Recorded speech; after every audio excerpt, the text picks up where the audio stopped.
পরপর পড়াতে হবে। আপনি লাইনে আছেন, নাটক করছেন, অভিনয় করছেন, এত তাড়াহুড়ো করলে চলবে না, তাড়াহুড়োতে কিছু হয় না।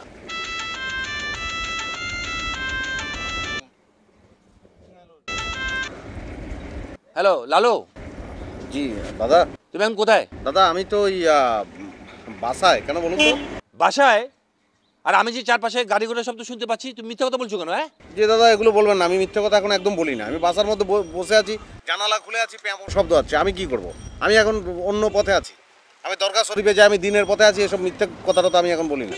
দিনের পথে থাকো আর যে কোনো পথে থাকো, এটা আমার কথা না। কথা হলো তুমি আধা ঘন্টার ভিতরে আমার সাথে এখানে দেখা করবে। কি বলছেন দাদা? এটা কেমন করে সম্ভব বলুন তো? আধা ঘন্টার মধ্যে আপনার সঙ্গে আমি দেখা করবো? সম্ভব। প্লিজ প্লিজ দাদা, আপনি কিছু মনে করবেন না, আমি আসলে পারবো না দাদা। তুমি আমার কথা শুনতে একদম বাধ্য। আমি যে অবস্থা আছি, সিচুয়েশনটা বুঝতে পারছেন না। আমি পারবো না দাদা আসতে। আমি যা বলছি শোনো, তুমি এখনই আধা ঘন্টার ভিতরে আমার সাথে দেখা করো। ঠিক আছে, আসছি।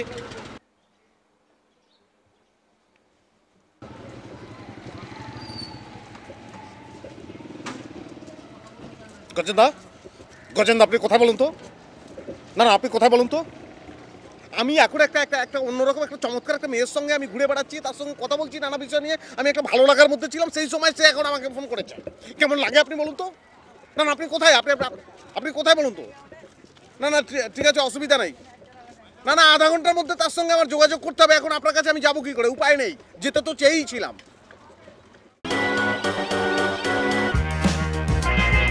কি আশ্চর্য! হ্যাঁ, তাকিয়ে রয়েছেন। আপনি তো আমার ধৈর্যের বাদ নষ্ট করে দিচ্ছেন। আপনার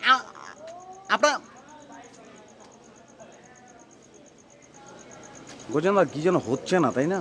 মানে ঠিক মুডটা পাচ্ছি না। কি সমস্যাটা কি বলুন তো? ওই আমার ভবানীপুরি তো আপনার চেয়ে একটু লম্বা, তো দেখুন তো ফুল ফুল পাওয়া যায় কিনা, মোড়া ফোড়া কিছু হচ্ছে।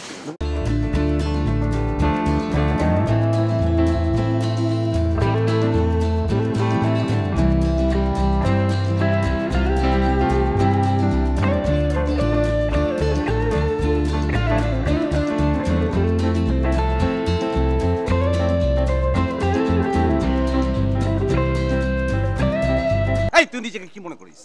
হ্যাঁ, লম্বা হলেই মানুষ বড় হয়ে যায়। আর কেউ মানুষ না, তুই মানুষ। এই তুই শিল্পের লাইনে কি করে এলি বলতো? হ্যাঁ, তোর কি যোগ্যতা আছে শিল্পের লাইনে থাকার? বল, বোঝা আমাকে। শালা, তুই তো খুনি হবি, খুনি। তুই তো খুনি হওয়া উচিত। কি খুনি হবি কি তুই? খুন করার যোগ্যতাও তো তোর নেই। ওই মানুষ খুন করবে, ভজ করে ছুরি ঢুকিয়ে যাবে, বের করে নিয়ে আসবে, রক্ত মুছে দিবি তুই। তোর তো আর কোনো যোগ্যতা নেই। তোকে দেখলে আমার কি মনে হয় জানিস? ওই যে পুকুরের মধ্যে মাগুর মাছ থাকে না, ওরকম মাগুর মাছ মনে হয়। মানে যে ধরে নিয়ে পুকুর ঘাটটা ঠাস করে ফেলে দেই, বলি যে বালি দিয়ে ঘষে ভরসা করে দিন, তারপর পটল মাছ দিয়ে রেতে বলুন, ভালো দোলমা হবে, মাছ পটলের দোলমা। সালা এক চর।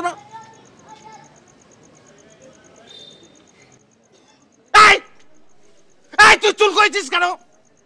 তুই চুল করলি কেন? তুই আমাকে জিজ্ঞেস করেছিস, আমার অর্ডার নিয়েছিস? তুই যা কিছু করবি আমার অর্ডার নিতে হবে। তুই বল যে আমার চুল করছে, বল। আমার চুল করছে তো? হ্যাঁ, চুলকা। তোর শালা বংশই খারাপ, তোর বংশ খারাপ, তোর ব্লাড খারাপ, তোর 14 জেনারেশন খারাপ, তোর বাবা চাচা যা কিছু আছে সব খারাপ, চরিত্রহীন সব। তুই শিল্প তুমি আমার বাড়িতে এসে আমার ছেলের এইভাবে গালাগালি করতেছো, তোমার সাহস তো মন্দ নাই? গজেন্দা বুঝিয়ে বলুন। বাবা তুমি বুঝতেছো না, আমরা তো নাটক করতে। আর একটি গালাগালি করবা তাহলে তোমার গাল থাবড়ায় ফাড়ায় যাবে। বাবা নাটক, এটা হলো নাটক, নাটকে রিহার্সাল করতেছো। হ্যাঁ রিহার্সাল। আচ্ছা তাহলে আরেকবার করো বাবা, আমি দেখি।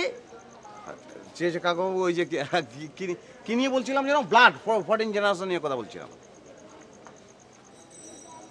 তোর শালা ব্লাডই খারাপ, শালা তোর বাপ খারাপ, তোর চাচা খারাপ, ফুফু খারাপ, তোর যা আছে সব খারাপ। তোর 14 জেনারেশনের মধ্যে কেউ ভালো নেই। শালা চেহারা দেখলে মেজাজ খারাপ, ইচ্ছে করে ধরে এরকম চাপ দিয়ে মচ করে গালটা ভেঙে যায়। শালা ওরটা কি হচ্ছিস কেন? তো তোর কোথাকার শালা। এই তো কাকু হয়ে গেছে। আচ্ছা তোমার নাটক ভালোই লাগতেছে, তোমরা আবার করো, আমি যাই। জি কাকু, আসসালামু আলাইকুম। ওয়ালাইকুম।